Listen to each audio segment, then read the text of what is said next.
কোনো একটা বিয়ের দাওয়াতে আছেন, টেবিলে বসছেন, 12 গ্রুপের মেয়ে, আমরা তাদের জন্য কি এই আকাঙ্ক্ষার দিকে নারায়ণগঞ্জ সেই শীতল আমরা দেখেছি কিভাবে তারা লাশের পর লাশ ফেলেছে। তাদের প্রায় 8-10টা টর্চার সেল ছিল। আমরা 2013 সালে এই টর্চার সেলগুলোর ঠিকানা দিয়ে এগুলো বন্ধ করতে বলেছিলাম। ত্বকী হত্যার পরে প্রশাসন উদ্যোগ নিয়ে এটি বন্ধ করেছিল সেই সময়, কিন্তু পরবর্তীতে আবার অন্য জায়গায় এই টর্চার সেলগুলো শুরু হয়েছে।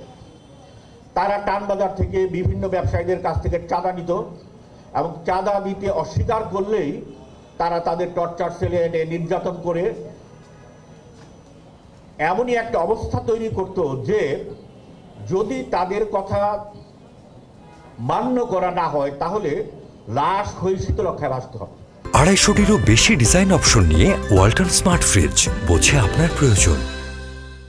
একজন জেলা প্রশাসক নারায়ণগঞ্জে আসলো নতুন, একজন এসপি আসলো, কোনো থানার একজন ওসি আসলো। এমন নির্লজ্জ বেহায়াপনা আমরা প্রদর্শন করি, ফুলের তোড়া নিয়ে কে আগে গিয়ে তাকে সম্বর্ধনা জানাবে, কে তার কাছে গিয়ে ছবি উঠিয়ে পরবর্তী সময় কিভাবে আমি অপকর্ম করে তার সান্নিধ্য লাভ করব এই জন্য এগিয়ে যায়।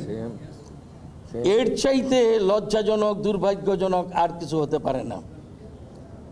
হ্যাঁ, আমরা অবশ্যই কোনো ব্যক্তিকে ফুল দিয়ে শুভেচ্ছা জানাবো, আমরা তার প্রশংসা করব তার কর্মটাকে দেখে।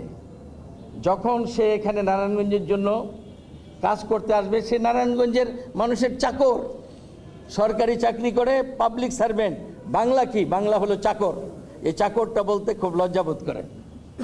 তো এই চাকর চাকরি করে মানুষের কল্যাণে কাজ করবে, সেই কল্যাণকর কাজ করার পর নিশ্চয়ই সে একদিন বিদায় নেবে এখান থেকে।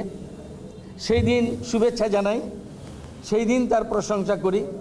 কিন্তু যখন কেউ আসলো, কেন দৌড়িয়ে নারায়ণগঞ্জের মানুষ গিয়ে একটা থানার ওসিকেও ফুল দিয়ে আমরা শুভেচ্ছা জানাই।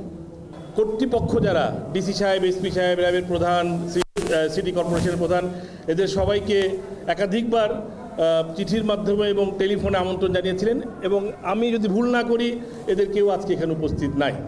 সো এইরকম একটা প্রশাসন থেকে আপনারা আসলে কী আশা করতে পারি? আমি খুবই দুঃখিত যে তারা আসলে কোনো গুরুত্বই দেন নাই। পুরো নারায়ণগঞ্জকে প্রতিনিধিত্ব করেন এরকম একটা সমাবেশ আজকে এখানে আছে, এখানে আসার কোনো প্রয়োজন ওনারা অনুভব করেন নাই। এই প্রশাসন দিয়ে আমরা কি আশা করতে পারি? আমি ধিক্কার জানাচ্ছি।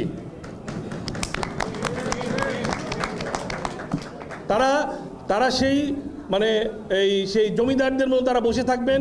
আমাকে আহ্বায়ক বলেছেন যে একজন বলেছেন যে আপনারা কি বলেন সেইটা তাদেরকে পাঠিয়ে দিতে। তারা জমিদার, আমরা এখানে প্রজা। 250-টিরও বেশি ডিজাইন অপশন নিয়ে ওয়ালটন স্মার্ট ফ্রিজ, বোঝে আপনার প্রয়োজন। যেখানে দখলদারিত্ব সেখানে আমরা দাঁড়াবো, যেখানে গ্যাস চুরি সেখানে আমরা দাঁড়াবো, যেখানে বিদ্যুৎ চুরি সেখানে আমরা দাঁড়াবো, যেখানে সরকারকে ট্যাক্স ফাঁকি দেওয়া হয় সেখানে আমরা দাঁড়াবো। এখানে 71 থেকে অদ্যবধি পর্যন্ত একটি রাজনৈতিক দলের ব্যানারে বহুত গডফাদারের জন্ম হয়েছে। 71 থেকে 75, 82, 80 থেকে 90, 96 থেকে 2001 একটি রাজনৈতিক দল, সেটা আপনারা অনেকে ভয় পান। সে সঙ্গে সেটা আওয়ামী লীগের নেতৃবৃন্দ সে বারবার যখন এসেছে গডফাদার সৃষ্টি করছে, আর সেটা ওই নাঙ্গজ স্থানীয় গডফাদারের দায়ী না। কারণ এই আওয়ামী লীগের যে পৃষ্ঠপোষক, যিনি সাবেক প্রধানমন্ত্রী খুনি হাসিনা, উনিও গডফাদার। উনি ওনার দলের গডফাদার সৃষ্টি করতে ভালোবাসেন। কিন্তু বিএনপি আমলে যতই গডফাদার সৃষ্টি হয়েছিল, খালেদা জিয়া, তারিক জিয়া সেই গডফাদারদেরকে প্রস্তুত দেননি, ক্রস ফায়ারে দিয়ে তাদেরকে জীবন শেষ করে দিয়েছেন। আশা করি বিএনপি যদি আবারও ক্ষমতা আসে সেই কাজটি করবেন। বিকেএমই নিয়ে আছে, এফবিসিসিআই, বিজিএমই ভাঙা হলেও বিকেএমই কেন ভাঙা হয় নাই? আমাদের গার্মেন্টসের 3 ভাই যারা অ্যাপ্লাই করেছে বাণিজ্য মন্ত্রণালয়ে, আমি আশা করব বাণিজ্য মন্ত্রণালয় অতি দ্রুত তার ব্যবস্থা করবেন। এইটা আমাদের গণতান্ত্রিক অধিকার। এবং যারা এই বিকেএমইতে যারা বর্তমানে নেতৃত্বে আছেন তারা অবৈধভাবে আছেন। সেলিম ওসমান যেই পদত্যাগপত্র দিয়েছেন সেই পদত্যাগপত্রে আপনারা ইতিমধ্যে জেনেছেন, সেই পদত্যাগপত্রে সুস্পষ্টভাবে লেখা আছে এবং এটা ভদ্র ভাষায় লিখেছেন, ফোনে বলেছেন দিতে হবে প্রেশার, কারণ তারা তার আজ্ঞাবাহক যে হাতেমকে প্রেসিডেন্ট করা হোক। ওয়াই? উনি কেন বলবেন? উনি তো পদত্যাগ করে চলেই গেছেন, উনি বলতে পারেন না। দ্বিতীয়ত আরও একটা নাটক গেল কয়েকদিন আগে যে 2 জন পরিচালক পদত্যাগ করলেন, এর পরপরই হাতেম সাহেব, আমি দায়িত্ব নিয়ে বলছি এই কথা, হাতেম সাহেব আমার অফিসে গেলেন আরও একজন সহসভাপতির সাথে।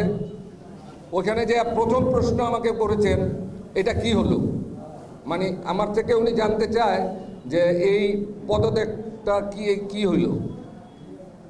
এবং দ্বিতীয় প্রশ্ন উনি আমাকে করেছেন যে সেলিম ভাই একটু কথা বলতে চায়।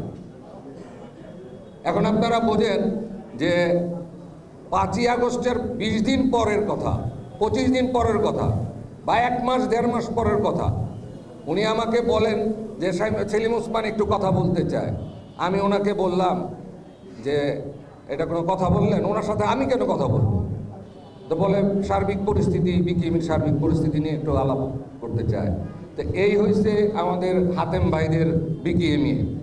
সো আমি এই প্ল্যাটফর্ম থেকে আমি আমার গার্মেন্টস মালিক ভাইদের বলতে চাই, ওনারা গেছেন, আসবে না, ভয়ের কিছু নাই। আপনারা আপনাদের মতো বের হন, কথা বলেন, আসেন, বিকেএমইতে আসেন, কথা বলেন। ওই দিন চলে গেছে, আশা করি আমরা আমাদের বিকেএমই, প্রাণপ্রিয় বিকেএমইতে আমরা সবাই যাব, আমাদের অধিকার নিশ্চিত করব ইনশাল্লাহ।